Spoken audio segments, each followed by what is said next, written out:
Recording is on. Bonjour donc à toutes et à tous. Vous êtes très nombreux aujourd'hui pour assister à notre webinaire Montez votre startup à partir de zéro. Et je veux vous remercier pour votre présence. Ce webinaire sera présenté par moi-même. Et je vais commencer par me présenter. Donc, je suis Saifeddine Berouma, je suis serial entrepreneur, mentor, coach de dirigeants d'entreprise, conférencier, influenceur positif, donc j'insiste sur le terme positif, intrapreneur chez la Banque mondiale BNP Paribas, fondateur de l'accélérateur FRTN Technologies, membre fondateur d'entrepreneurforgood.com, CEO de Fodorize, board member dans plusieurs startups et président fondateur de l'association sportive Food for Good. Je suis passionné par la performance, l'innovation, l'efficacité, la croissance aussi bien personnelle que professionnelle, l'intelligence collective et tout ce qui touche à la tech for good. Avant de commencer notre webinaire, je vais demander l'avis de quelques-uns d'entre vous par rapport à toutes les informations qui vont être communiquées jusqu'à là. Et qu'est-ce que vous pensez de FRTN Technologies? Pour vous, qu'est-ce que c'est FRTN Technologies? Je vais choisir au hasard. Je commence par Marie.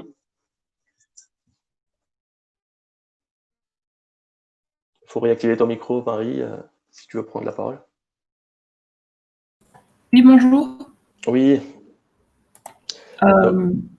Oui. Donc, la question. Ouais, je te laisse. Donc, en fait, je suis étudiante en assistante de direction. Donc, c'est des études qui touchent à l'économie et au business, etc. D'accord. Et actuellement, je suis en Erasmus en Finlande. Et donc, j'étudie business management.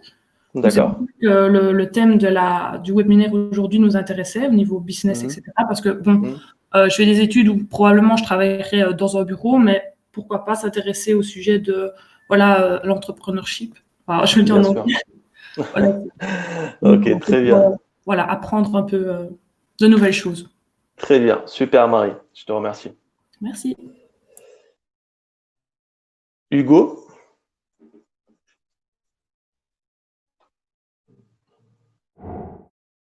Alors, il faut juste réactiver ton micro, Hugo, si tu veux prendre la parole.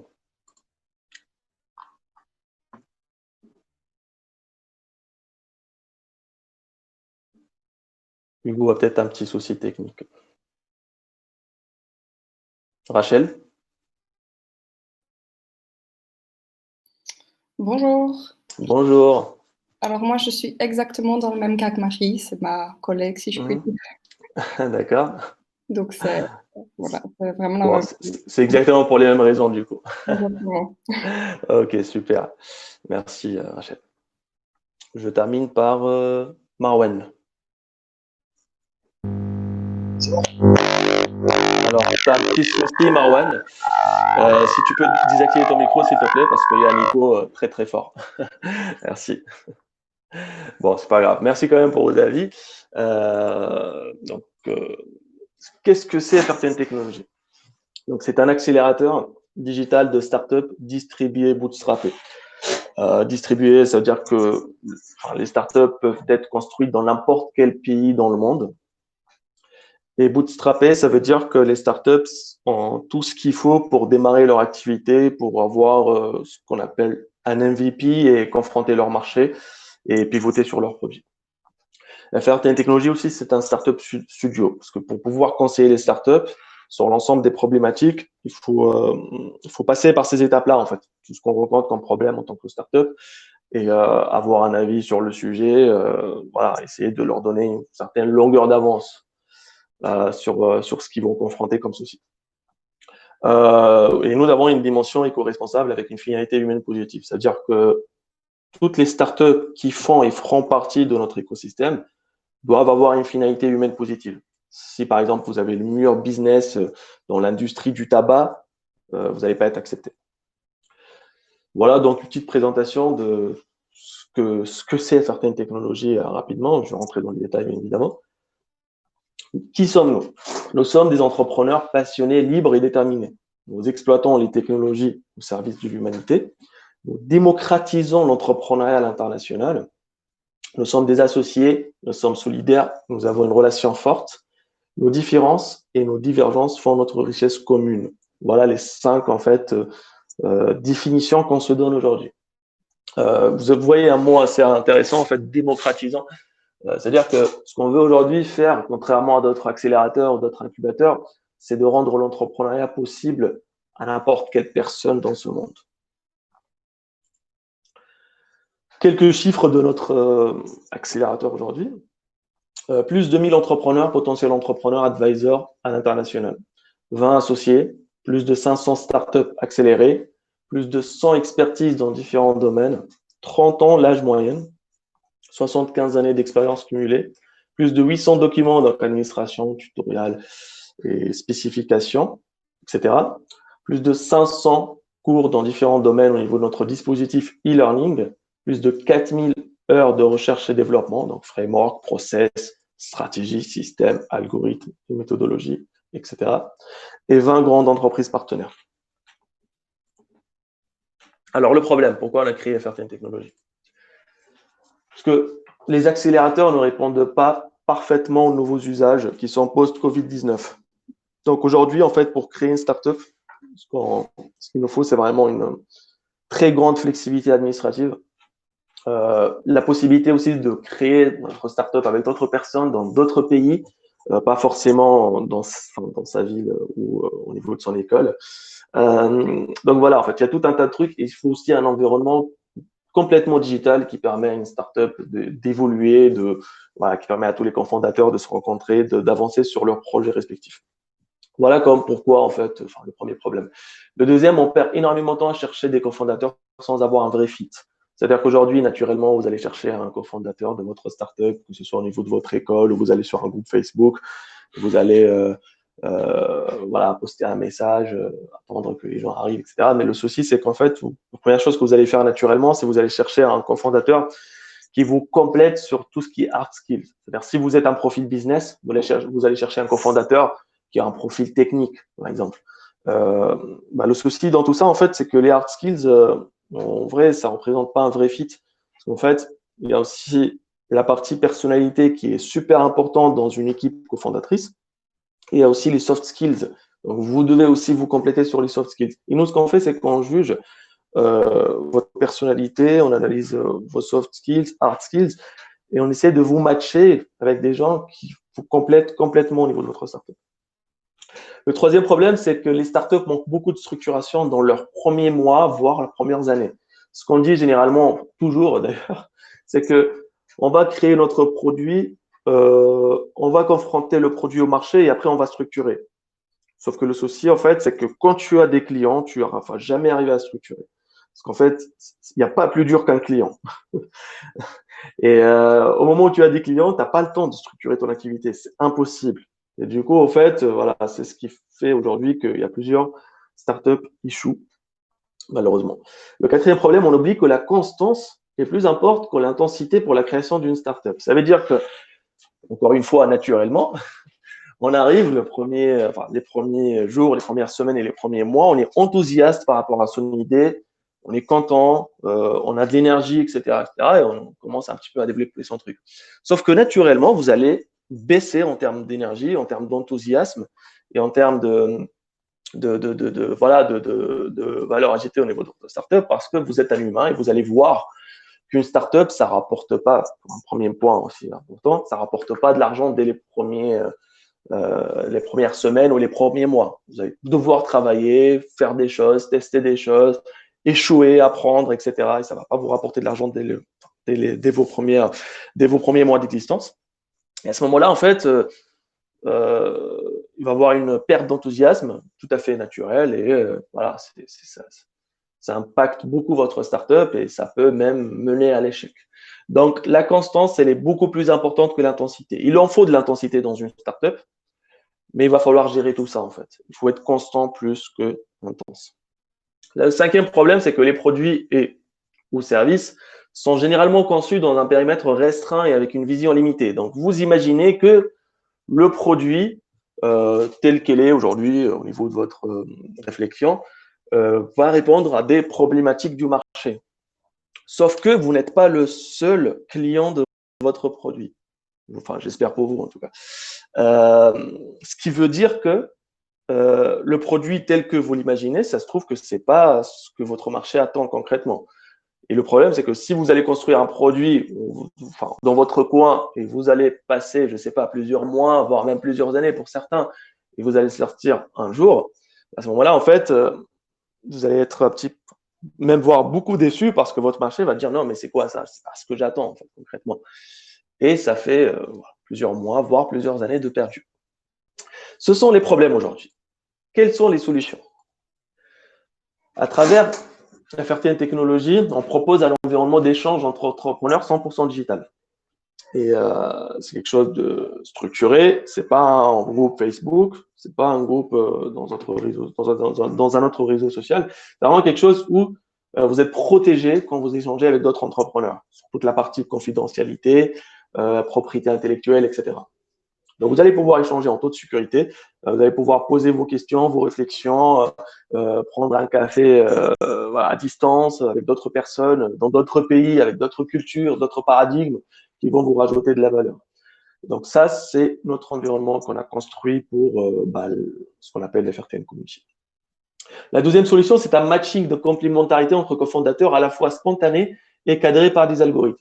Parce qu'en fait, il faut quand même, faut pas déléguer tout ça à l'intelligence artificielle en disant vous allez construire des belles équipes grâce à des algorithmes d'intelligence artificielle. Ça n'a pas de sens. Ce qu'il faut, c'est que ça soit spontané, c'est-à-dire vous discutez avec les personnes, vous voyez un petit peu si c'est bon, c'est pas bon, ça fit pas, etc. Et après, si vous identifiez des gens avec qui vous allez être en mesure de créer votre startup, à ce moment-là, on fait intervenir les algorithmes en confirmant s'il y a un réel fit ou pas, à travers, comme j'ai dit, des paramètres comme personnalité, soft skills et hard skills. La troisième solution, c'est un dispositif d'aide à la structuration progressive dès la création. C'est-à-dire, dès le premier jour, on vous aide en fait à structurer votre startup. C'est pas de commencer n'importe comment à l'arrache, comme j'ai dit tout à l'heure, aller sur le marché, ensuite structurer. Vous n'allez jamais structurer comme ça. Il faut le faire progressivement, pour que ça soit pas très compliqué, pour que ça soit pas très dur pour vous en fait. Et dès la création. La quatrième solution, c'est un processus d'apprentissage et de développement des facultés mentales supérieures. Et concrètement, c'est ce qu'on attend d'un entrepreneur en fait. On n'attend pas d'un entrepreneur qui soit un bon développeur Java ou quelqu'un qui vend très bien un produit. Non, ce sont en fait des facultés mentales supérieures qui sont super importantes. Et je vais rentrer un petit peu dans les détails par rapport à tout ça. Alors, notre offre. L'accompagnement pour que vous puissiez avoir votre e-nationalité européenne. C'est important. Peu importe où vous êtes dans n'importe quel continent, le marché européen est un marché très, très important, très, très intéressant. Donc, votre e-nationalité européenne va vous permettre, en fait, de créer une start-up européenne ou une filiale d'une start-up européenne. Donc, une aide administrative, organisationnelle et juridique pour créer ou rejoindre votre start-up européenne ou une filiale européenne de votre start-up locale pour proposer ces produits, services à des marchés internationaux. C'est-à-dire que vous pouvez créer votre start-up dans n'importe quel pays, vous créez une filiale européenne de cette start-up-là ou vous créez directement une start-up européenne et ça vous permettra d'exploiter des marchés internationaux plus facilement. La mise en relation avec les meilleurs cofondateurs pour votre start-up en s'appuyant sur notre algorithme d'analyse de personnalité, des soft skills et des hard skills. Plus de 400 000 $ d'infrastructures et licences sur les meilleurs outils et services et un accompagnement technique de qualité. Et plein d'autres avantages. Et tout ça sans aucun apport de votre part et uniquement contre une prise de participation dans le capital de votre startup avec un accord sur les modalités, bien évidemment. Alors, je vous ai parlé tout à l'heure de développement des facultés mentales supérieures. Quelles sont ces facultés mentales supérieures? Commence par la raison. C'est connaître et agir conformément à des principes et bien juger et appliquer son jugement à l'action. La volonté qui se manifeste par une décision effective conforme à une intention. L'imagination, donc se représenter ou former des images à travers l'esprit à partir d'éléments dérivés de perceptions sensorielles ou bien de façon abstraite. La mémoire, enregistrer, conserver et rappeler les expériences passées. L'intuition, qui est connaître, penser ou juger immédiatement selon les acceptations et l'esprit. Pourquoi l'intuition est importante? Parce qu'en fait, en tant qu'entrepreneur, vous allez être amené à prendre des décisions dans quelques secondes parfois. Une décision super importante, fondamentale pour l'avenir de votre start-up, qui est prise en quelques secondes. Si vous n'êtes pas préparé à ça, vous n'allez jamais réussir. C'est un exercice super compliqué. Donc, l'intuition est très, très importante dans ce sens. Et la perception, c'est faire l'expérience d'objets ou de propriétés présents dans son environnement et acquérir des nouvelles, des informations délivrées par des sens. Alors, les typologies des startups qu'on accepte chez FRTN Technologies. Il peut y avoir des entrepreneurs des potentiels entrepreneurs qui ont une idée de startup, pas très peaufinée bien sûr, ou des potentiels entrepreneurs qui n'ont pas d'idée, ils veulent rejoindre une startup. À ce moment-là, on parle de la formation d'une startup. Il peut y avoir la phase d'idéation, donc les entrepreneurs qui ont des idées, ils veulent les challenger, ils veulent avoir un avis externe et pourquoi pas pivoter leur business model dès maintenant. On parle de la phase d'idéation. Des startups early stage, c'est-à-dire que des startups qui sont déjà, on va dire, l'équipe est déjà là et on va essayer de voir un petit peu si ça fit vraiment ou pas et les aider dans ce sens. Et aussi par rapport à leur business model et comment ils voient leur vision en fait de leur startup à court, moyen et long terme. L'expansion, donc, pour des startups qui sont déjà là, qui sont déjà présentes, qui ont un marché et qui veulent attaquer des enjeux d'expansion. Et l'internationalisation pour les startups qui sont présentes dans un pays et veulent ouvrir des nouveaux pays, des nouveaux marchés. Alors, les business models ne travaillent qu'avec des entreprises technologiques. Donc, pas d'autres entreprises dans d'autres domaines. On peut avoir tous les domaines, bien sûr, hein, mais il faut quand même une bonne partie de technologie et de tech au niveau de l'entreprise pour qu'on puisse apporter de la valeur, tout simplement. Donc, il peut y avoir, par exemple, je ne sais pas, dans le domaine de la finance, avec une bonne partie technologique, à ce moment-là, on parle d'une fintech. Et nous, on peut apporter de la valeur dans ce genre d'entreprise. Si c'est une entreprise qui n'a rien à voir avec la technologie, on n'apportera pas grand-chose. Une nouvelle idée, service ou de l'innovation. On peut accepter ce genre aussi de start-up. Une idée existante avec l'ajout d'une nouvelle fonctionnalité, service à forte valeur ajoutée ou une revue de pricing sur un marché X. Et aussi la duplication intelligente d'un modèle existant dans un marché et l'adapter à de nouveaux marchés. Alors, le type d'entrepreneur qu'on peut accepter, ça peut être des entrepreneurs à part entière, avec ou sans expérience dans l'entrepreneuriat. Et d'ailleurs, en parlant d'expérience, en fait, dans l'entrepreneuriat, c'est pas dans des emplois classiques ou dans des missions de freelance que vous allez acquérir de l'expérience dans l'entrepreneuriat. L'expérience dans l'entrepreneuriat ne s'acquiert que sur terrain, le terrain entrepreneurial. C'est-à-dire, vous êtes entrepreneur, vous avez une startup, vous allez tester des choses, faire des erreurs, apprendre, etc. C'est ça qui va construire de vous un entrepreneur à succès. C'est pas en ayant un poste CDI ou une mission en freelance chez je sais pas qui que vous allez acquérir de l'expérience entrepreneuriale. Et ça, c'est pour corriger un petit peu l'idée qu'on a aujourd'hui sur l'entrepreneuriat. Soit des employés en side project, en conservant leur activité, bien sûr, professionnelle. Ça, on accepte aussi ce type d'entrepreneur. Donc, vous êtes employé aujourd'hui dans une entreprise, vous pouvez garder votre activité dans cette entreprise-là et commencer ce qu'on appelle un side project. Donc, c'est un projet à côté pendant vos soirées ou vos week-ends. Vous laissez un petit peu, pendant votre temps libre, vous consacrez un moment à votre projet. Pas 2 heures par semaine, hein, parce que ça ne fonctionnera pas suffisamment de temps. Et voilà, après, c'est faire évoluer votre projet le temps que ça commence un petit peu à créer ce qu'on appelle l'autosuffisance et vous pouvez quitter votre poste et vous consacrer à 100% à votre startup. Le dernier type d'entrepreneur, ce sont les étudiants en projet scolaire ou projet de fin d'études. Parce que les projets de fin d'études peuvent se transformer d'une manière assez classique en projet entrepreneurial. Pourquoi se faire accompagner par FRTN Technologies?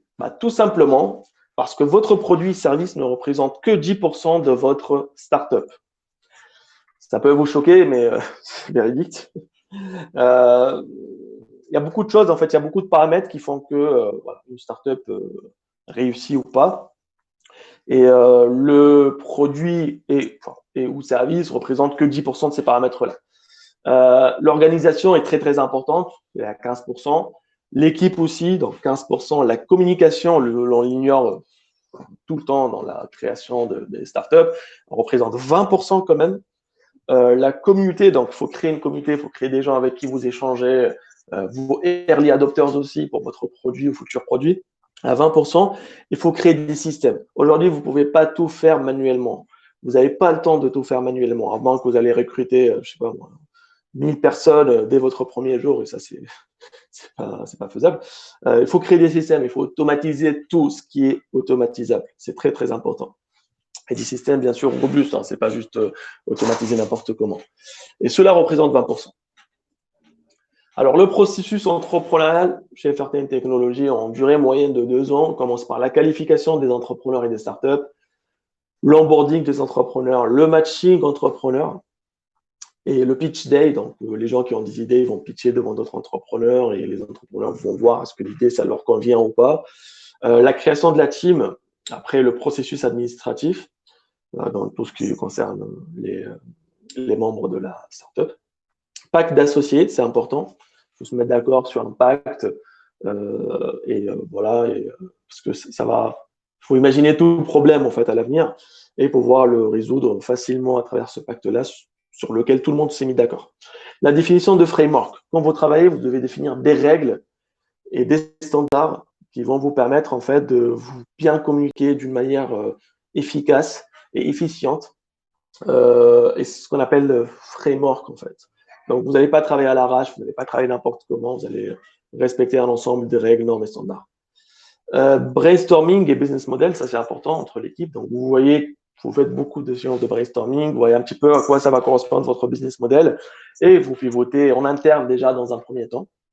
Ensuite, vous faites de design thinking, donc vous imaginez comment ça va être votre produit demain. Après, vous faites tout ce qui est conception. La deuxième étape, c'est Early Adopters et Traction. Donc, vous allez commencer à créer votre communauté de Early Adopters qui vont donner leur avis sur votre futur produit ou service et vérifier la traction. Est-ce que ça attire des gens ou pas? Est-ce que ça intéresse des gens ou pas? Vous commencez ensuite à préparer votre infrastructure, ensuite le socle technique. Vous commencez ce qu'on appelle le co-conception, donc avec votre communauté d'Early Adopters. À la 16e étape, intervient le développement. Vous voyez, en fait, le développement, ce n'est pas la première étape, comme beaucoup de startups font. C'est la 16e étape où on commence à réellement développer. Ensuite, voilà, on va regarder des partenariats stratégiques avec d'autres startups ou d'autres groupes. L'intégration de ces partenariats-là. À la 19e étape, il y a la communication et tout ce qui est relations presse. Donc, vous commencez à communiquer sur votre produit et vous faites en sorte que les clients attendent votre produit. Ce n'est pas votre produit qui va attendre vos clients. C'est très, très important. À la 20e étape, vous créez juridiquement et administrativement l'entreprise. Vous commercialisez votre produit ou service. Vous procédez à tout ce qu'on appelle test and learn pendant la phase après la phase de commercialisation et pendant la phase de retour utilisateur. Vous pivotez selon ces retours-là, vous structurez votre activité, donc une structuration, on va dire, avancée, parce que vous avez déjà commencé à structurer dès la première étape. Product market fit, à ce moment-là, vous essayez d'atteindre un grand pourcentage de product market fit, en pivotant, bien sûr. Veut lever des fonds, mais ce n'est pas obligatoire. Il y a aujourd'hui, beaucoup d'entrepreneurs pensent qu'il faut absolument lever des fonds dès le premier jour, sinon il n'y a pas de start-up. Non, aujourd'hui, il y a des moyens pour créer des start-up à partir de zéro, sans aucun centime, et même être autosuffisant. C'est-à-dire quoi autosuffisant? C'est-à-dire que vous n'avez même pas besoin de lever des fonds, vous n'avez même pas besoin de la pression des investisseurs. Vous allez être autosuffisant, vous allez avoir votre start-up et vous allez avoir votre vision à vous et non pas celle des investisseurs. C'est très, très important. Vous avez tendance à idéaliser les levées de fonds, mais parce que vous n'avez pas une idée sur ce que c'est une levée de fonds. Scalabilité, donc des enjeux de rendre la scalabilité de votre produit un peu plus difficile en fait de rendre un service scalable. Et enfin, vous attaquez tout ce qui touche à l'internationalisation et l'ouverture des nouveaux pays et des nouveaux marchés. Le framework, je vous ai parlé d'un framework. En fait, pour nous, il y a un framework type qu'on donne toute startup qui fait partie de FRTN Technologies, qui permet de cadrer l'activité. Donc, 60 pages hors annexe qui cadrent l'ensemble de notre activité. Des méthodologies agiles, Kanban, Lean, etc., qui sont adaptées à notre contexte. Une dizaine d'outils de travail collaboratif interconnectés, La méthodologie des OKR pour la définition des objectifs des associés est plus d'une centaine de règles, normes et standards. Bien sûr, c'est un framework qui est amené à flexible et qu'on doit modifier selon, bien sûr, l'équipe, selon le contexte, selon les retours des cofondateurs, etc., etc. Mais ça conforme quand même, ça représente une bonne base, en fait, pour commencer. Alors, notre culture et nos valeurs. Voici nos valeurs. Je vous invite à les lire toutes. Elles sont importantes. Et je vais sélectionner au hasard quelques-uns d'entre vous pour choisir une valeur. Et moi, je vais l'expliquer. Donc, Marielle, je t'en prie. Il faut juste réactiver ton micro, Marielle, si tu veux prendre la parole.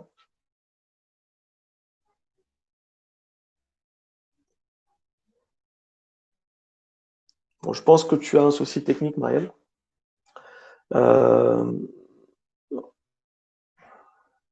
Yasmine? Oui. Oui. Alors, always change your paradigm. Merci pour ton choix, Yasmine. Donc, ça, c'est très, très important parce que si vous voulez, aujourd'hui, on est très contrôlé par nos paradigmes. Et qu'est-ce que c'est un paradigme? En fait, c'est comment la manière avec laquelle on voit le monde aujourd'hui, les choses, les gens, les comportements, etc., etc. Et ça a été construit au niveau de notre famille quand on était petit, après à l'école, après à l'université ou l'école, enfin voilà, et par la société également. Et dans les paradigmes, en fait, il y a des choses qui sont bien, mais il y a des choses qui sont à revoir. Et on prend très rarement le temps de voir ce qu'il y a à revoir au niveau de nos paradigmes. Et malheureusement, en fait, c'est une mauvaise habitude que nous avons aujourd'hui.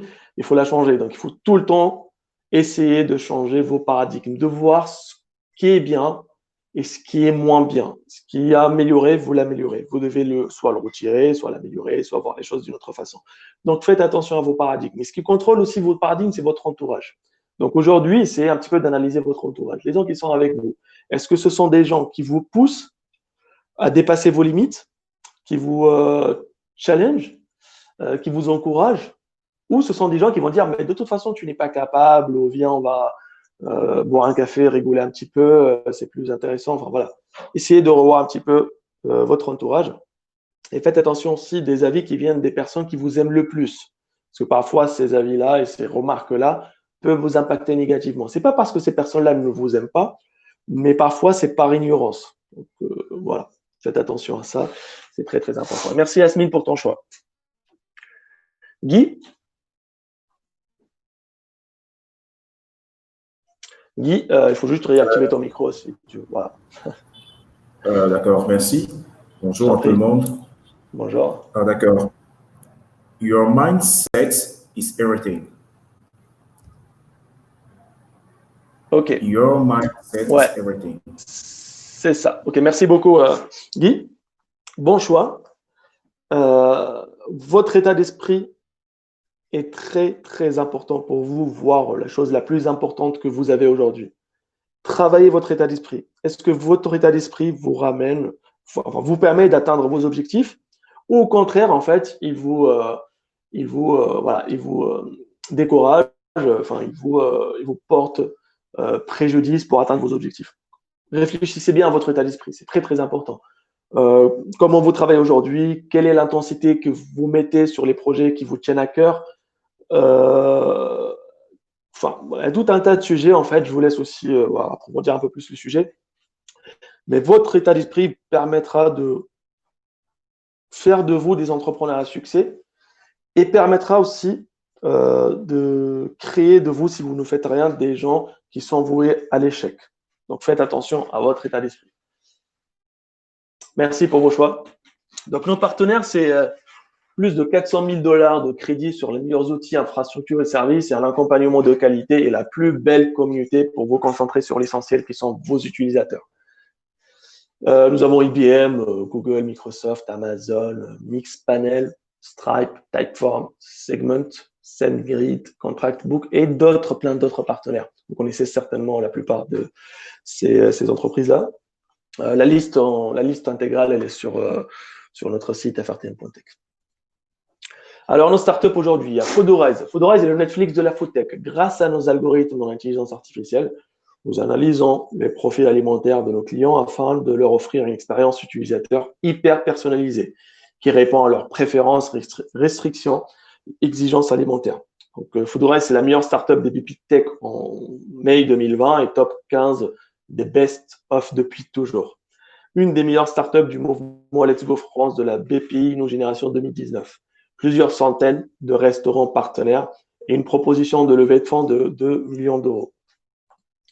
Freelancing est un écosystème international de freelance qui permet de faciliter la mise en relation des talents qualifiés et des entreprises grâce à un matching infinitaire, peu importe leur localisation géographique, avec le meilleur TGM local et une aide à la contractualisation et de pilotage de la mission. Freelancing aujourd'hui, c'est plus de 1000 freelances qualifiés et d'expertises diverses et variées à l'international. Scale-It permet aux entreprises et aux indépendants de scaler leur business, structurer leur activité et booster leur chiffre d'affaires. On a un réseau aujourd'hui de plus de 200 des meilleurs advisors dans le monde. Showtime est une offre de services à la demande dans la photographie des activités créatives. Nous mettons en relation les photographes et les créatifs et les entreprises ou particuliers pour des prestations en photographie en automatisant la chaîne de production et d'administration. L'idée, c'est d'offrir, grâce au grand volume traité, des prix attractifs aux clients et de fournir une plateforme aux photographes pour accéder à de nouveaux marchés. Nous avons une communauté de plusieurs centaines de meilleurs créatifs et l'intégration de plusieurs artistes reconnus dans le board. Alors, 2 témoignages qui peuvent être intéressants pour vous. Donc, Thiel Fiki, CEO de Roundesk, dit que grâce à un mentoring de qualité, FRTN Technologies m'a beaucoup aidé à connaître mon vrai potentiel et à apprendre les fondamentaux de l'entrepreneuriat. Younes Bazin, le CSM de Fodorize, dit « FRTN Technologies nous apprend à concentrer nos ambitions et nos capacités vers des étapes précises pour créer un projet à succès. Grâce à cet accompagnement, nous avons gagné 5 ans. » Alors, le parcours de sélection. Notre parcours de sélection permet de qualifier nos potentiels entrepreneurs sur un ensemble d'axes nécessaires à leur activité entrepreneuriale. Ça vous permet même à vous, en fait, de voir est-ce qu'aujourd'hui, vous êtes fait pour l'entrepreneuriat ou peut-être pas aujourd'hui, dans un futur proche, de vous poser certaines questions qui sont super importantes pour vous aussi. Donc, la première étape, c'est la qualification opérationnelle. Quelles sont vos compétences opérationnellement? La deuxième étape, c'est la qualification de votre personnalité. Comment vous voyez les choses, quelle est votre personnalité, vos perceptions, etc. Troisième étape, c'est un test de logique arithmétique, langue et culture startup. Donc, vous voyez très bien qu'on ne passe pas un test technique parce que ça ne sert à rien. Les hard skills, en fait, on peut les apprendre en quelques semaines, très rapidement. Mais ce qui est important, c'est notre capacité de réflexion et notre flexibilité intellectuelle. Ça, c'est super important. La quatrième étape, c'est la présentation et la réponse à quelques questions en vidéo. Ça, on va tester un petit peu votre capacité à répondre à des questions questions atypiques, bien évidemment, et en vidéo aussi. Donc ça, c'est important, dans les mêmes conditions qu'un entretien réel. Cinquième étape, c'est la contractualisation. À ce moment-là, c'est pas la contractualisation de votre startup, mais la contractualisation de votre relation avec les autres membres de FRTN Community. Comme j'ai dit, il faut qu'on vous protège sur toute la partie propriété intellectuelle, confidentialité, et que ça soit, en fait, les échanges soient assez sécurisés et structurés. Et enfin, le challenge final. Je vous parlais de challenge final. Il faut juste faire attention aux deadlines communiquées parce que ça, c'est très important et voilà. Donc, le challenge final, c'est la recommandation.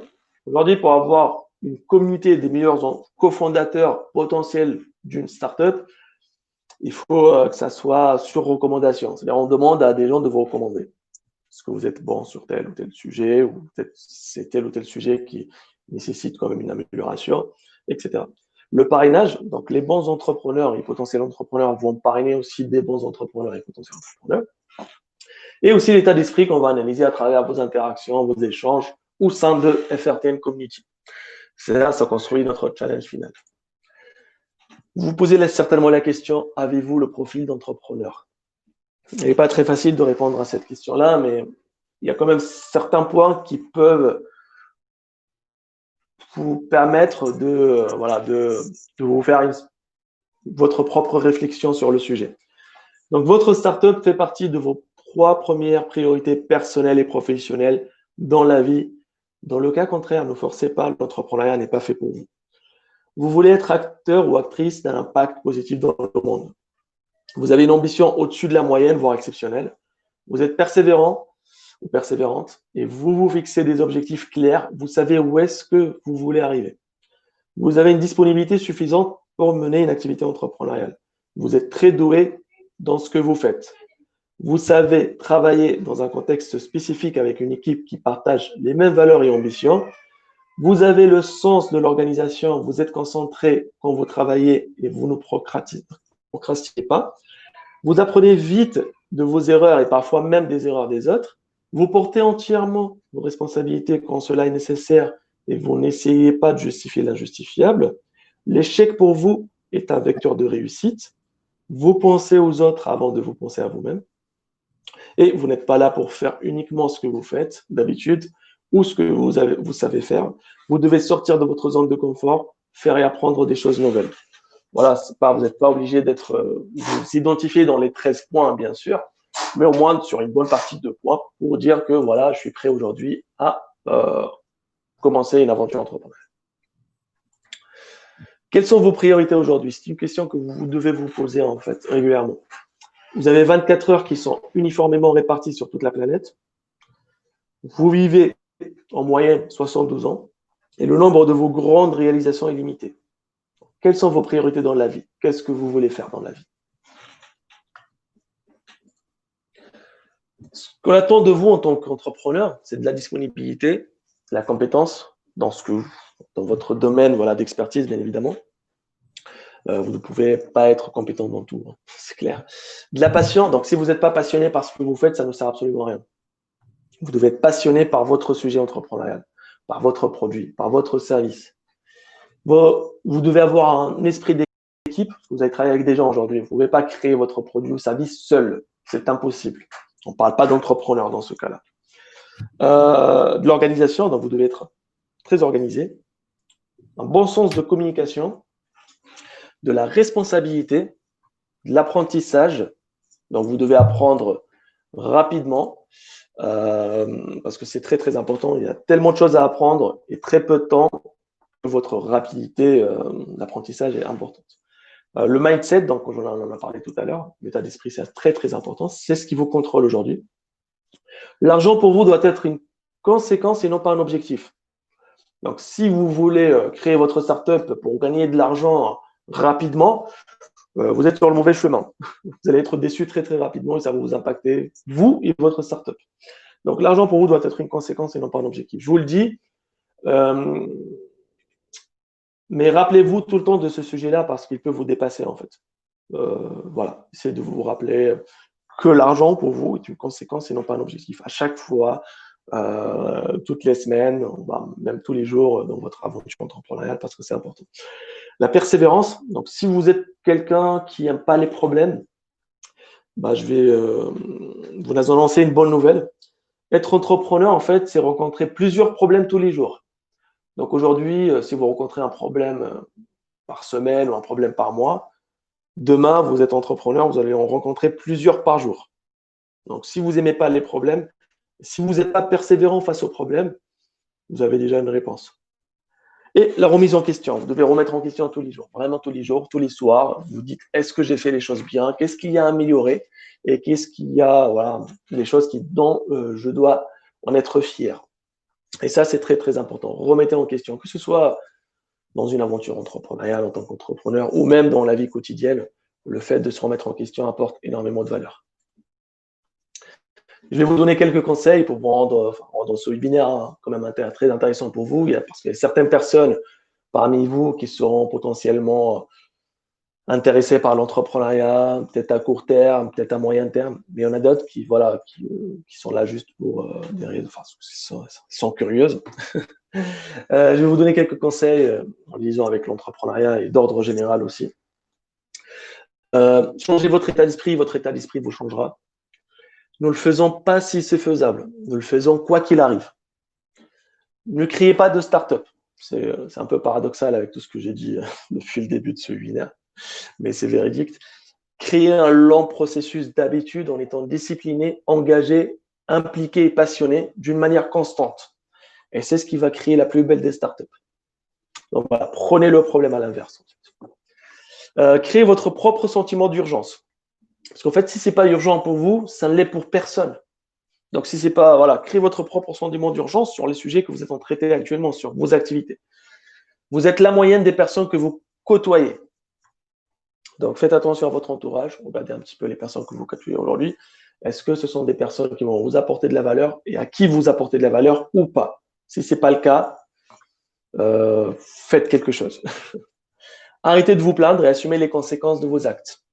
De toute façon, ça ne sert à rien. Le plus facile, c'est de vous plaindre, hein, de plaindre de l'environnement, du pays dans lequel vous êtes, du gouvernement, de votre entourage. Voilà, vous pouvez vous plaindre de ce que vous voulez, ça ne va pas vous arranger. Donc, arrêtez de vous plaindre, ça ne sert à rien. Assumez les conséquences de vos actes et essayez d'être acteur de votre vie, et non pas un membre passif de votre vie. C'est quand même votre vie. Le travail bat le talent.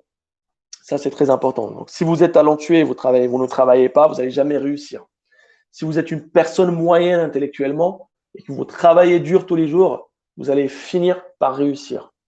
Le travail bat le talent.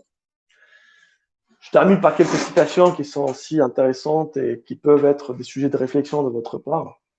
Dans l'entrepreneuriat, il n'y a pas d'ascenseur. Il n'y a que des escaliers. Il n'y a pas besoin de voir tout l'escalier pour monter la première marche. Je ne vais pas expliquer les citations, hein, je vous laisse réfléchir à ça. Et créer votre propre réflexion.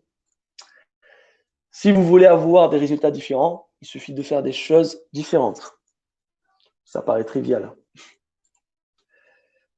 Si vous ne travaillez pas pour vos rêves, quelqu'un vous embauchera pour travailler pour les siens. Et c'est tout à fait normal. Vous, et vous seul, êtes l'auteur du livre de votre vie. Je termine par cette citation, notre webinaire, et on commencera la session des questions-réponses. Donc, les règles à respecter pour le bon déroulement de cette session sont simples. Une question par personne à la fois. Après le tour, la parole vous reviendra pour poser une nouvelle question. Rappelez votre prénom quand vous prenez la parole. Votre question doit être en cohérence avec le discours et la présentation afin d'éviter au maximum les questions hors sujet. Pas de débat afin qu'on puisse ensemble respecter le timing, environ de 40 minutes. J'aime bien les débats, hein, mais voilà, c'est pas le moment. Et enfin, vous avez le droit de rebondir sur une question si ma réponse n'est pas claire.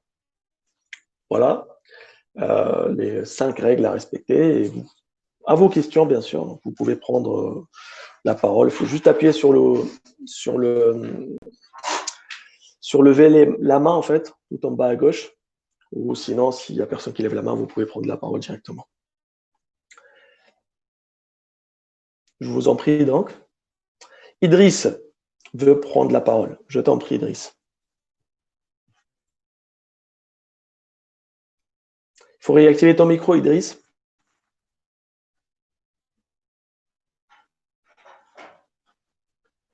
Il semble que tu as un petit souci technique. Je te laisse voir. Si quelqu'un d'autre peut prendre la parole.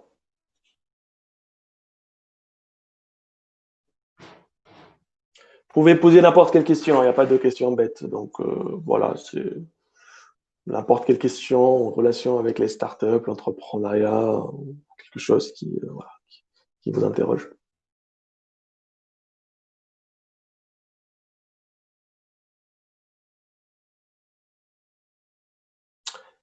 Yassine, je t'en prie. Donc oui, bonjour. Donc moi, c'est Bonjour. donc en fait, ma question, c'était par rapport, tu vois, dans les slides, en fait, dans les déroulés, c'était sur la présentation en fait, des actions des FTM par rapport à la création de start-up. Et la durée, en fait, qui s'écoule en fait sur 2 ans. Est-ce que il faut partir obligatoirement sur 2 ans? Est-ce qu'on ne peut pas écourter la durée?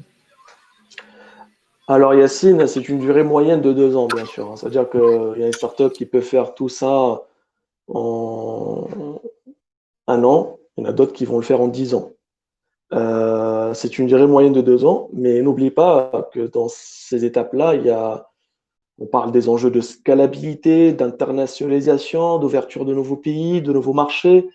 Donc, pour arriver à cette étape-là, si tu veux écourter la donnée, si tu veux écourter la durée, pardon, ça peut, je peux te faire très, très, très mal, en fait. Donc, si en 3 mois, Yacine, tu veux créer une start-up qui est internationale, qui est ouverte dans 5 ou 6 pays, tu dois me montrer comment tu vas faire. Hein. Ouais, Non, en fait, il faut plutôt, la durée, c'est 2 moyennes, mais il faut plutôt regarder aussi les enjeux qui sont mentionnés, les différentes étapes. C'est très, très important. On parle des étapes qui sont super avancées dans les étapes de vie d'une start-up, hein, quand même. D'accord. Le cycle de vie d'une start-up. Donc, non, il y a des start-up aujourd'hui, oui, c'est possible. Il y en a qui l'ont fait en 1 an. Okay. Ça arrive. Mais il y en a qui le font en 10 ans. Hein, on parle quand même des enjeux très, très, très, très importants et voilà, c'est pas facile d'ouvrir des nouveaux pays. En fait, l'objet de ma question, c'était parce que moi, c'était plus pour au niveau national, en fait. Pour l'instant, j'ai pas des visées internationales. Ah oui, au niveau national, ça peut aller très, très vite, en fait. Si on applique des bonnes pratiques, ça peut aller très, très vite. C'est-à-dire que voilà, en 3 mois, tu peux avoir un produit. C'est pas un produit qui te rapporte des millions, ni même des milliers. Ça peut te rapporter rien. Mais en 3 mois, tu peux avoir un produit sur lequel tu as des retours utilisateurs et sur lequel tu peux pivoter. Okay. Voilà. Okay. Merci pour ta question, Yacine. Il y a Idriss qui voulait reprendre la parole. Donc, Idriss, est-ce que ton problème technique est résolu? Idriss, est-ce que ton problème technique est résolu? Tu peux juste réactiver ton micro pour vérifier.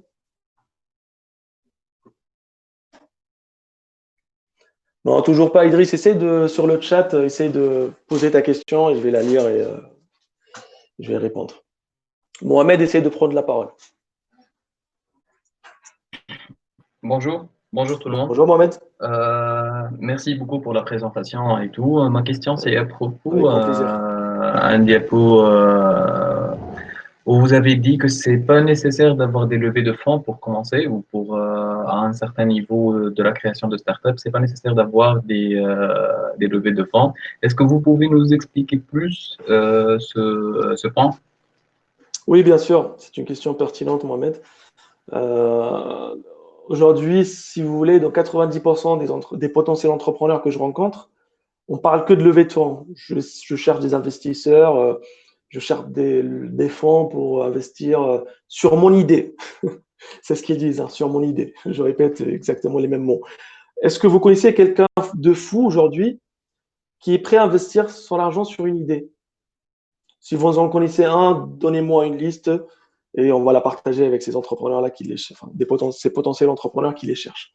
Est-ce que vous, demain, quand vous avez de l'argent, vous allez l'investir sur une idée? C'est une question aussi à laquelle vous devez trouver une réponse parce que si vous êtes en train de chercher un investissement sur une idée, c'est quand même assez, c'est très très risqué. En fait, les temps ont changé. Hein. Peut-être avant, c'était possible qu'on lève des fonds sur une idée.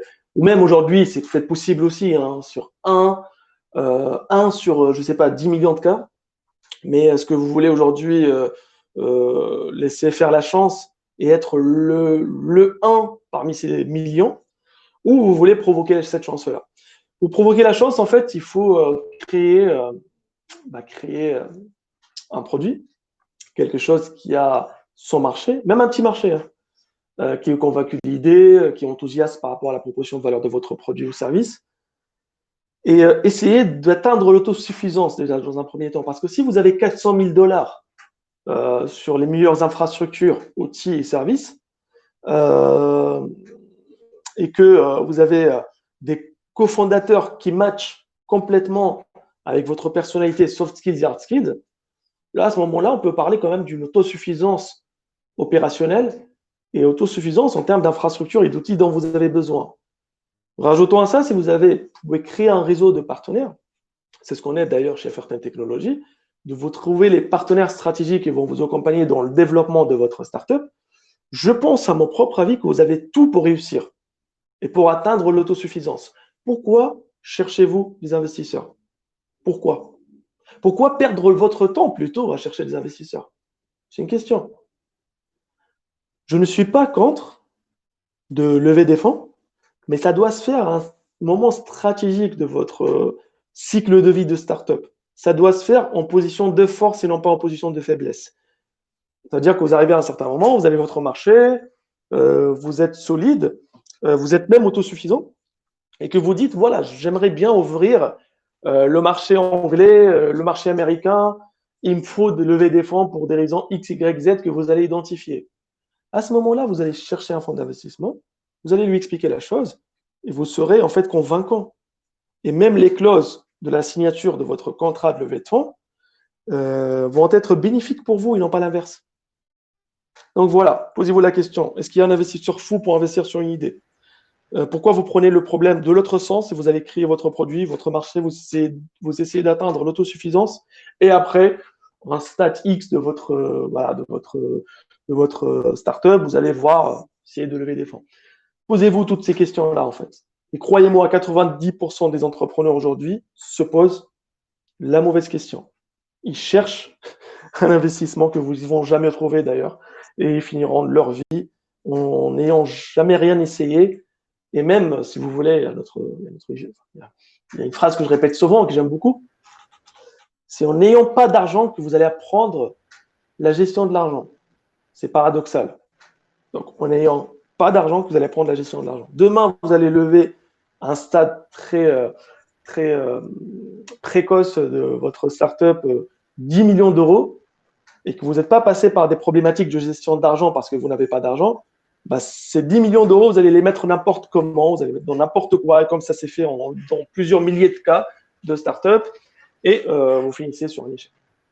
Donc voilà, pensez à tout ça, j'espère que c'est convaincant pour toi.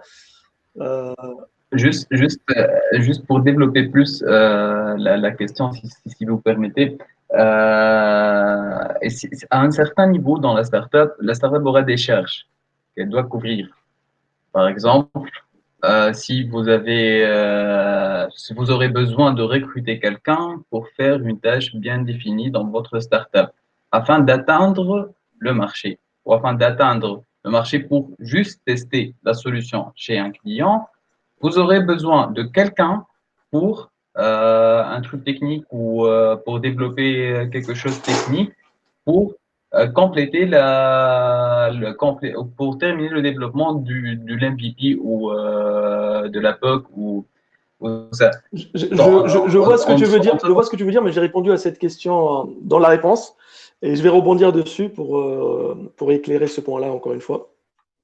J'ai dit l'autosuffisance opérationnelle. Qu'est-ce qu'on entend par autosuffisance opérationnelle? Si les cofondateurs de la startup sont réellement complémentaires, il n'y a aucun sujet sur lequel vous allez avoir besoin de recruter quelqu'un ou un externe pour faire le travail à votre place. Parce que, en tant que cofondateur, vous êtes obligé, enfin, vous n'allez pas maîtriser tout, mais vous êtes obligé au moment où vous vous confrontez à une problématique de la régler au moins tout seul, d'avoir la capacité à régler la problématique tout seul. C'est-à-dire, s'il y a quelque chose qui nous dépasse, on va essayer de l'apprendre rapidement, je ne sais pas, un langage ou je sais pas, ou même pas passer par le développement, passer par des outils de no-code, low-code, etc. et trouver la solution à ce problème-là sans recruter. Et c'est là qu'on apprend la gestion de l'argent, c'est en n'ayant pas d'argent. Parce que si tu as de l'argent, tu vas choisir la facilité. Et ce qu'on attend de toi en tant qu'entrepreneur, ce n'est pas de choisir la facilité, c'est d'être confronté à des centaines de problèmes tous les jours et de choisir toujours la meilleure solution. Ça peut être la solution la plus complexe, mais la meilleure. En fait, c'est ça. J'ai répondu à la question tout à l'heure et je clarifie le point. Voilà, ce sont des erreurs stratégiques que tu peux faire au début, mais ce qu'il faut en tant qu'entrepreneur, c'est de les éviter, ces erreurs stratégiques-là. Ce qu'on attend de toi, c'est de les éviter. Et voilà, si tu les évites, en fait, de toute façon, comme j'ai dit, hein, sur une idée, tu ne vas jamais trouver un fou d'ailleurs pour te financer. Et ceux qui en cherchent aujourd'hui, j'espère pour vous, de trouver ce fou-là et de le partager aussi parce que c'est important. S'il a envie de donner son argent à des idées, parce qu'au final, une idée, ça vaut exactement zéro. Donc, toutes les idées que vous avez aujourd'hui, ça vaut zéro. Ce qui vaut réellement quelque chose, c'est votre exécution de l'idée. À quoi vous êtes arrivé de rien, qu'est-ce que vous avez pu développer, tout simplement. Merci pour ta question, super pertinente. Merci beaucoup. Merci pour votre réponse. Abdel Jelil, je t'en prie. Oui, bonjour. Bonjour. Juste, vous avez dit, parmi les étapes que vous avez énoncées tout à l'heure, c'est la communication. Moi, je me Oui. demande, généralement, la communication a besoin de fonds. Et là, on est dans une perspective de faire avec les moyens du bord et à faire, faire les choses dans les budgets qu'on a, qui sont généralement restreints. Là, comment on doit faire? On doit innover, qu'est-ce qu'on doit faire? Très bien. Exactement. C'est quand on ne peut pas passer par la porte, on passe par la fenêtre. Et je suis d'accord avec toi. En tant qu'entrepreneur, la communication, si on veut apparaître sur TF1, dans certains cas, on peut le faire, on peut l'avoir gratuitement, bien sûr. Mais voilà, il faut payer, en fait. Il faut payer pour la relation presse, etc., etc. Sauf que, aujourd'hui, il y a des techniques, il y a des stratégies qui apportent beaucoup plus de valeur, beaucoup plus de leads, beaucoup plus de clients, beaucoup plus de potentiels clients, early adopters, etc., sans dépenser un centime. C'est-à-dire, vous n'allez pas dépenser votre argent dans des ads ou dans des presses, des médias, etc. Ce que vous allez apprendre, c'est de comment atteindre votre audience avec 0 centime. Et je trouve ça beaucoup plus intéressant parce que vous n'allez pas choisir la facilité. La facilité, c'est quand vous avez de l'argent et vous allez le gaspiller dans des médias, dans des ads, etc. Aujourd'hui, il y a des stratégies, ce qu'on appelle de growth marketing et de growth hacking, en fait, qui permettent d'atteindre votre audience. Vous apprenez aussi à cibler votre audience, parce qu'aujourd'hui, si vous avez une idée, je peux vous poser la question, quelle est votre audience? Vous allez trouver des difficultés à répondre si vous n'avez pas réfléchi à ce sujet. Donc, vous élaborez votre stratégie, comment vous allez atteindre cette audience-là, où est-ce que vous allez la trouver, comment vous allez communiquer avec cette audience-là aussi, c'est important, parce que j'ai dit tout à l'heure, il y a un gros problème de communication aujourd'hui que nous avons tous, mais tous. À l'école, on crie de nous des gens qui ne savent pas communiquer. En fait, ils nous apprennent à ne pas savoir communiquer, c'est important, c'est quand même… Voilà, donc tout ça, ça doit être réglé, bien sûr, en faisant des erreurs, en apprenant de ces erreurs, qu'on apprend à créer des messages forts, impactants, intéressants, cibler son audience, aller vers son audience, trouver, voilà, faire en quelque sorte la publicité de son produit ou service avec 0 centime. Ça répond à ta question? Oui, vous voulez dire tout simplement faire de la communication en direct ciblée. C'est ça. Exactement. En fait, c'est tout un tas de stratégies qu'il faut mettre en place pour cibler les gens avec le bon message. Parce que si tu veux, tu peux cibler les gens, tu peux avoir même de l'argent à mettre dans la communication. Si ton message n'est pas bon, en fait, personne ne viendra vers toi. C'est simple. Okay. C'est pas parce que tu as dépensé, je sais pas, 15 millions que au final, les gens vont venir vers toi. Ce qui est important, c'est le fond et la forme de ton message. Et ça travaille. Et bien sûr, ton audience, tu peux générer des leads, tu peux contacter tes leads, tu peux leur envoyer les bons messages, tu peux faire le A/B testing, donc voir les messages qui fonctionnent le plus, voilà, pivoter un petit peu ton discours, et tout un tas de sujets en fait dans ce sens. Ok, merci. Voilà, je t'en prie. Merci pour ta question. Timothée, tu as pris la parole. Oui, en fait, moi, c'est en rapport avec le deuxième problème évoqué dans le cadre du montage d'une start-up. Vous avez parlé de banque, beaucoup de structuration dans le premier mois. Oui. C'est vraiment le tout premier problème d'ailleurs qu'on rencontre puisque nous sommes une jeune start-up, nous avons plus de 6 mois, mais nous n'arrivons pas toujours à mettre en place un comité de direction. Voilà, c'est bien ça, le fait que tu nous fasses un petit retour d'expérience aussi, c'est intéressant. La structuration, c'est pas juste… en fait, la structuration, c'est important parce que l'histoire de comité de direction, si la startup est suffisamment structurée, devait être posée à un stade avancé, pas au bout de 6 mois d'activité. Parce qu'aujourd'hui, si tu veux, si vous allez parler de ce sujet-là maintenant, vous allez créer des tensions parce que ça n'a pas été défini avant, ça n'a pas été écrit noir sur blanc.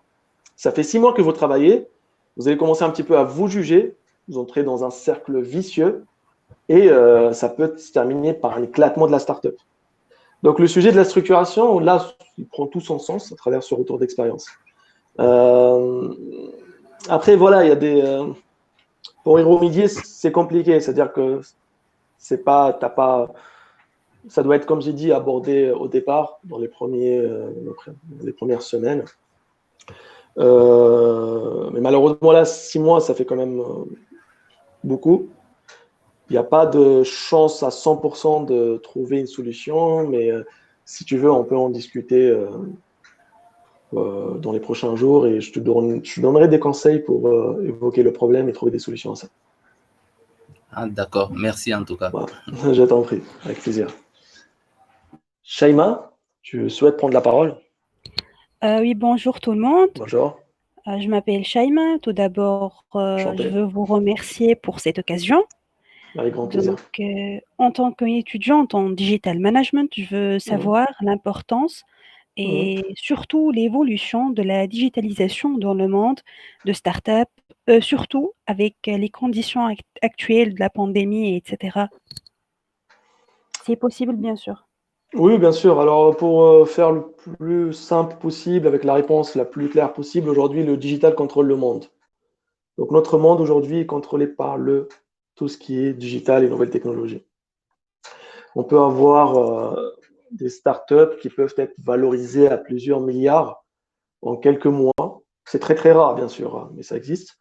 Alors que pour être valorisé à plusieurs milliards, d'autres entreprises ont pris quelques centaines d'années. Donc, si vous voulez, vu que par définition, l'argent contrôle le monde et qu'aujourd'hui, le digital, c'est quelque chose au-delà de l'argent, hein, ça va au-delà de l'argent. Voilà, avec les réseaux sociaux, avec l'audience qu'on peut avoir aujourd'hui très, très, très rapidement, comme on peut s'adresser à plusieurs milliers, voire plusieurs millions de personnes. Voilà, c'est le digital contre le monde. Important, quelque chose d'important que je dois vous dire, c'est que faites-le pour une finalité humaine positive. Il y en a beaucoup qui le font pour des raisons qui impactent l'humanité, qui impactent l'environnement, qui impactent notre monde de demain. Je dois vous donner un conseil. Essayez de créer votre business, votre modèle sur quelque chose qui va changer notre monde, mais vers un monde meilleur. Donc, posez une réflexion sur tout ça. Voilà. Si vous allez maîtriser le digital, vous allez avoir un pouvoir énorme et soyez parmi les personnes qui vont construire un monde meilleur et pas les autres, parce qu'il y en a beaucoup aujourd'hui aussi qui sont en train d'utiliser le digital à d'autres fins, malheureusement. Mais bon, après, voilà, c'est un conseil que je vous donne en aparté. Est-ce que c'est bon pour toi? Merci beaucoup. Shaima, avec plaisir. Merci. Avec plaisir. Avez-vous d'autres questions? BIMTech, c'est un nom d'entreprise, ça. Oui, bonjour. Bonjour. Vous m'entendez bien? Oui. Oui, je suis Mohamed. Je vous remercie déjà pour votre intervention. C'est très intéressant. Enchanté, Mohamed, avec plaisir. Voilà. Moi, en fait, la question que je me pose aujourd'hui, je suis auto-entrepreneur. Donc, ça fait quelques mois que je me suis lancé. Voilà. Je trouve que c'est pas mal, c'est rentable, mais c'est pas l'objectif. L'objectif, voilà, ce que j'en pose comme question à ce jour-là, c'est quoi le bon statut maintenant qu'il faut choisir le statut juridique pour justement suivre de création et être un vrai start-up? D'accord. Donc, Mohamed, tu viens de le dire, un auto-entrepreneur, ce n'est pas une start-up. Une ESN aussi, une ESN, ce qu'on appelle SS2I, ce n'est pas une start-up. Donc déjà, voilà, c'est une première réponse aux autres participants. Ce qu'il faut, en fait, le statut juridique dépend beaucoup si de ton pays, dépend beaucoup de ton business model aussi. Qu'est-ce que tu veux présenter, quel est ton produit, quel est ton service. Enfin, il y a tout un tas de paramètres en fait à identifier pour choisir le statut juridique. C'est pour cette raison que nous, on a créé un environnement juridique standard, très flexible, chez FRTN Technologies, afin de permettre en fait à nos startups accélérées d'avoir soit de créer directement leur startup européenne en quelques heures, soit de créer une filiale à leur startup locale, donc une filiale européenne aussi en quelques heures. Et ça, c'est important parce que notre monde aujourd'hui va très très vite et ça nécessite une flexibilité administrative super importante. Donc je vais pas pouvoir donner un conseil par rapport au pays dans lequel tu es maintenant, Mohamed, parce que je ne maîtrise pas aujourd'hui, la législation de chaque pays. Ouais. Oui, aujourd'hui, je ne suis même pas à l'échelle nationale, je suis en région parisienne, donc mon marché il est situé vraiment en Île-de-France. Et plus tard, je compte aller, je vise le marché marocain en fait. Je vois. Ouais, tu peux te concentrer aujourd'hui déjà sur ta filiale, déjà, ta startup. Tu vas créer ta startup prochainement. Tu peux la créer en France avec le dispositif administratif qu'on met en place aussi. Tu peux créer une filiale. Et après, voilà, tu essaies d'ouvrir petit à petit le marché marocain. Il y a des techniques pour commencer à ouvrir des marchés, des nouveaux marchés, de nouveaux pays. Et après, s'il faut un bureau au Maroc, tu créeras un bureau au Maroc pour faciliter aussi pour le parti de démarche et surtout la partie administrative qui peut prendre beaucoup de temps si tu n'as pas un bureau sur place. Donc voilà, tu peux le faire petit à petit, Mohamed. Si tu veux, on peut en discuter au moment venu et je pourrais te donner quelques conseils dans ce sens aussi. Ok ? Avec plaisir. D'autres questions? Il y a Guy qui veut prendre la parole. Ok. Bonjour Seldine. Bonjour Guy. À tout le monde. Moi, c'est Guy Merlin. C'est vrai, je suis à ma première participation et déjà très intéressé par justement l'initiative prise par TN, justement, qui est un accélérateur. Bon, maintenant, je vais revenir sur ce que vous avez exposé tout à l'heure. Déjà, la diapositive, autant pour moi, a été comprise et j'aimerais avoir certaines informations relatives à votre offre ou alors à vos offres parce que j'ai lu, c'est vrai, je vous avais parlé, mais je n'ai pas pris la peine de tout comprendre. Si vous pouvez revenir, s'il vous plaît, sur vos offres. Merci. Sur ce qu'on propose? Oui, justement, ce que vous proposez. D'accord. Voilà le slide. Et les axes de démarche également. J'ai pas entendu. Sur ce qu'on propose et quoi d'autre? Oui, et justement les axes des démarches. Les axes de démarche, de toute façon, tu seras à la fin de ce webinaire-là, tu vas être orienté, guidé sur tout le parcours, donc ne t'inquiète pas, Guy, pour ça. Tu auras toutes les informations nécessaires. Il y a aussi beaucoup de choses qui sont présentes sur notre site. Et notre offre, elle est là, présente sur le slide qui est là. Donc, il n'y a pas que ça, bien sûr. Il y a plein d'autres avantages qui sont aussi intégrés à notre offre. D'accord ? D'accord, merci. Donc, ça s'axe sur sur une partie administrative, donc création d'une e-nationalité européenne pour les gens qui ne sont pas présents en Europe, une start-up européenne, une filiale européenne de sa start-up locale, la mise en relation avec les meilleurs cofondateurs pour cofonder une start-up, plus de 400 000 $ sur l'infrastructure, produits et services sur les meilleurs du marché, et l'intégration des meilleures communautés pour apprendre beaucoup de choses, des nouvelles compétences. Et plein d'autres avantages qu'on ne peut pas citer parce qu'il y en a énormément. OK? Donc, merci beaucoup. Merci. Avec plaisir. Je vous en prie. Avez-vous d'autres questions, s'il vous plaît?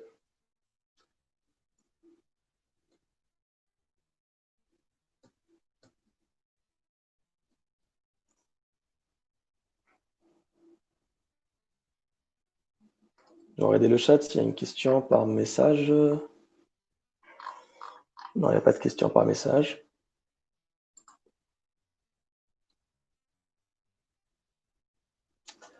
Il n'y a plus de questions? Très bien. Est-ce qu'il y a des remarques ou des choses par rapport au webinaire, des avis, des retours de ce qu'on peut améliorer, de ce qui est bien, etc. Guy, je t'en prie.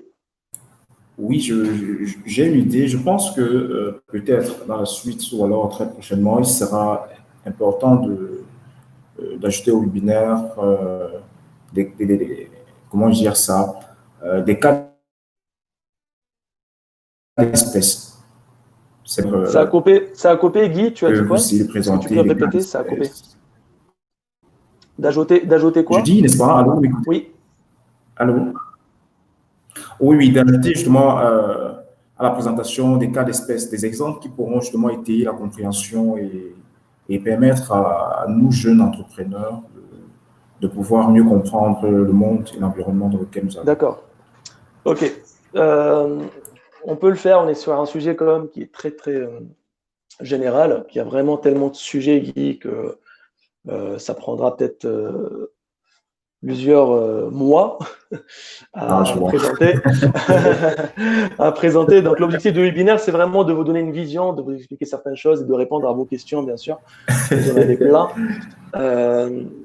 De vous clarifier, en fait, la vision, c'est vraiment ça l'objectif du webinaire. Ce n'est pas une formation, parce que, comme j'ai dit, déjà, de une, on ne peut pas avoir une formation sur l'entrepreneuriat, parce que l'entrepreneuriat, c'est quelque chose qui s'apprend en exerçant. Mais voilà, c'est vraiment les cas pratiques. Il y en a plusieurs milliers en tout cas.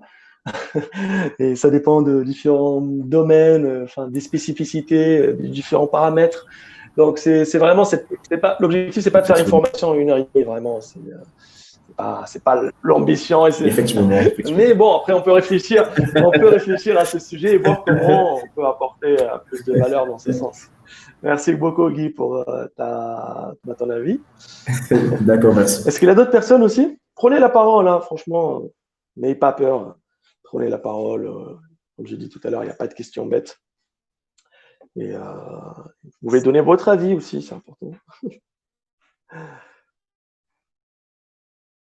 Shaima, je t'en prie. Personnellement, j'aurais de la satisfaction dès ma première expérience avec vous. Merci. J'espère que vous multiplierez ce genre des discussions ou des meetings. Oui, c'est mon objectif. Malgré un planning très, très serré, j'essaie toujours de créer des webinaires, inviter des gens comme vous, hein, des gens qui sont intéressés par l'entrepreneuriat, qui sont intéressés peut-être, pourquoi pas, par changer le monde positivement. Et j'essaie d'en faire samedi matin quand je suis libre. J'essaie d'en programmer assez régulièrement. Donc aussi de votre côté, n'hésitez pas à inviter les gens que vous connaissez, des personnes qui peuvent être potentiellement intéressées par l'entrepreneuriat, qui veulent créer quelque chose de grand en fait. Donc n'hésitez pas à partager avec eux. Ça sera avec un grand plaisir que j'animerai ce type de conférence et de webinaire avec eux. Voilà. Une autre peut-être un retour. Farid, je t'en prie.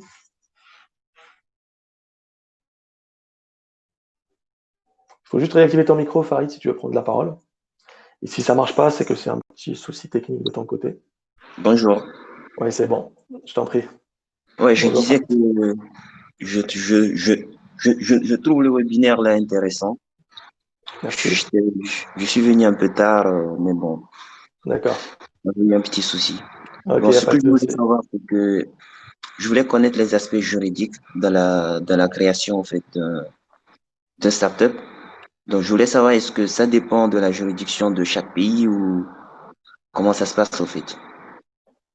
Ou bien la personne commencer déjà à créer son startup, être sur le marché, ou forcément il doit être d'abord reconnu par l'État dans lequel il s'y trouve, ou comment ça se passe?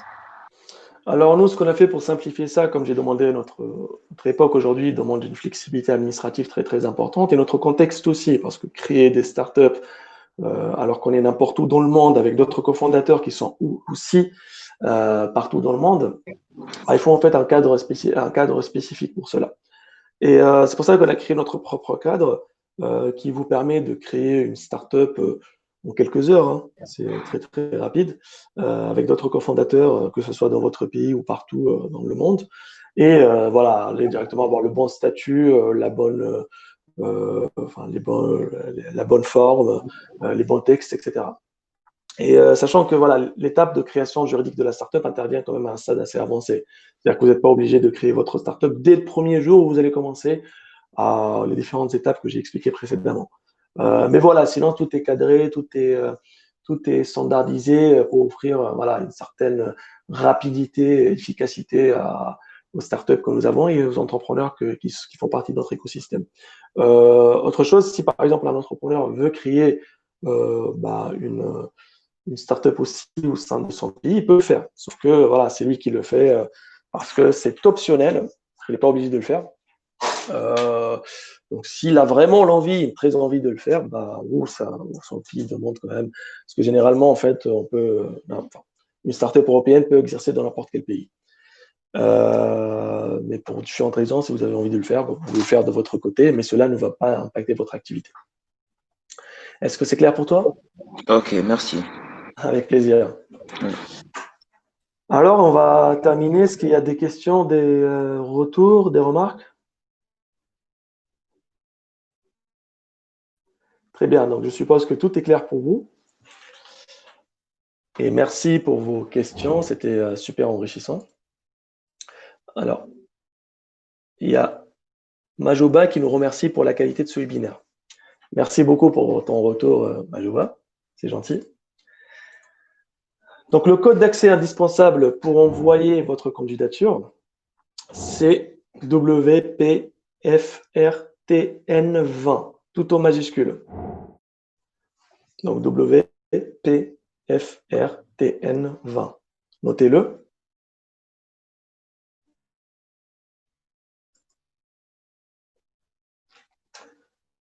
Je vous laisse le noter. En même temps, je réponds à la question de Majoba. Un étudiant peut lancer sa start-up en tant que PFE. Oui, il y a beaucoup de start-up, beaucoup de projets de fin d'études qui se sont transformés en start-up, Majoba. Donc, c'est vraiment, je pense, c'est un des contextes idiots qui vont permettre de créer une start-up. Et ça peut être intéressant, en fait, pour l'étudiant. Pourquoi un projet de fin d'études se termine comme ça, sur une soutenance et on arrête tout, ça peut aboutir après pour une start-up et pour quelque chose de viable et qui apporte de la valeur aux gens. Voilà la réponse. Yassine, tu veux prendre la parole?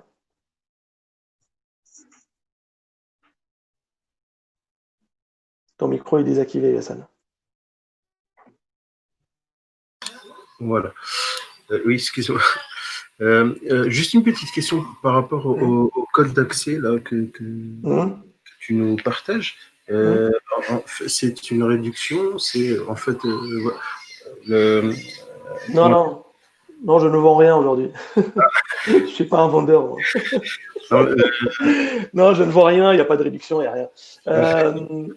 C'est un code qui va vous permettre de poser votre candidature pour rejoindre, si vous voulez, l'accélérateur Digital FRTN Technologies, pour différentes raisons, soit pour créer votre startup, soit pour apprendre l'entrepreneuriat à votre rythme en côtoyant d'autres personnes qui sont dans le milieu des startups, dans l'écosystème des startups et qui partagent avec vous leur expérience, leurs compétences, leur retour d'expérience, etc., etc. Donc voilà, c'est vraiment en fait c'est pour faire partie de FRTN Community en quelque sorte. D'accord. Mais par contre, si on n'a pas ce code d'accès, donc on n'a pas accès. Vous n'avez pas accès, vous ne pouvez pas envoyer votre candidature. Et voilà, ça se terminera là. D'accord. Ça se terminera ici maintenant.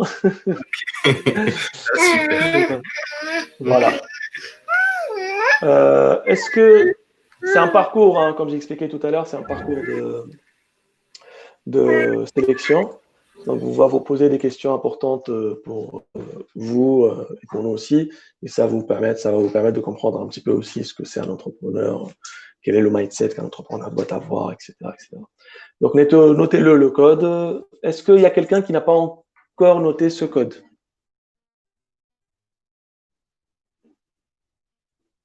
Je suppose donc que tout le monde a noté le code. On va garder le contact si vous le souhaitez. via l'adresse mail générique-contact@frtm.tech Mais moi, je ou n'ai mon pas noté adresse le mail. code. Comment? Je n'ai pas encore noté le code. D'accord. Je vais l'envoyer. Enfin, je vais l'envoyer sur le chat. Ah, ça a été envoyé par quelqu'un. Merci. Tu peux le voir sur le chat si tu veux. Tu as juste à le copier et coller le code sur le chat. C'est bon? Bon, j'estime que c'est bon pour toi. Mon mail personnel, saifeddin.berouma@frtm.tech. Mon agenda personnel, vous pouvez prendre un rendez-vous avec moi pour discuter d'un sujet, mais il faut juste vous préparer bien pour ce rendez-vous-là parce que je suis, comme j'ai expliqué, très très pris par les activités que je mène. Et il faut que ça soit clair pour vous. Qu'est-ce que vous attendez de moi et comment je peux vous apporter de la valeur. Et je le fais gratuitement encore pour rebondir sur l'histoire d'argent. Pour vous, je le ferai gratuitement. Mon LinkedIn, donc je vous invite à me suivre sur mon LinkedIn. Je poste beaucoup de publications intéressantes. Ça va vous permettre de les voir, de les partager aussi avec votre réseau, etc. Mon Facebook aussi, c'est facebook.com/saifeddin.berouma et mon Twitter, c'est twitter.com/beroumasa. Je vous laisse noter tout ça. Dès aujourd'hui, soyez acteur ou actrice du changement. Donc, appliquez les conseils que nous vous avons communiqués et créez votre plan d'action. C'est important parce que ces conseils-là, vous allez juste les écouter et les oublier après-demain. Ça ne sert absolument à rien. Il faut créer votre propre plan d'action pour votre amélioration continue. C'est important. Donnez votre avis sur ce webinaire et le concept FRTM technologie d'une manière globale. Donc, ça nous permettra aussi d'améliorer, d'être dans une démarche d'amélioration continue également. Parlez de l'entrepreneuriat et de FRTM technologie à votre entourage, les gens qui veulent entreprendre. Aidez-les, soyez actifs, aidez-les pour ce changement-là. Et suivez-nous sur les réseaux sociaux et invitez vos relations à le suivre. Ça nous permettra d'avoir une meilleure visibilité et aussi aider d'autres personnes un peu partout dans le monde. Je vous remercie beaucoup pour votre attention et je vous souhaite une agréable journée. Merci à tout le monde. Merci, bonne journée. Merci à vous. Bonne Au revoir. journée. Merci, au revoir. Merci, au revoir. Merci, au revoir. Merci beaucoup. Bonne journée, bon week-end. Bonne journée. Au revoir. Merci.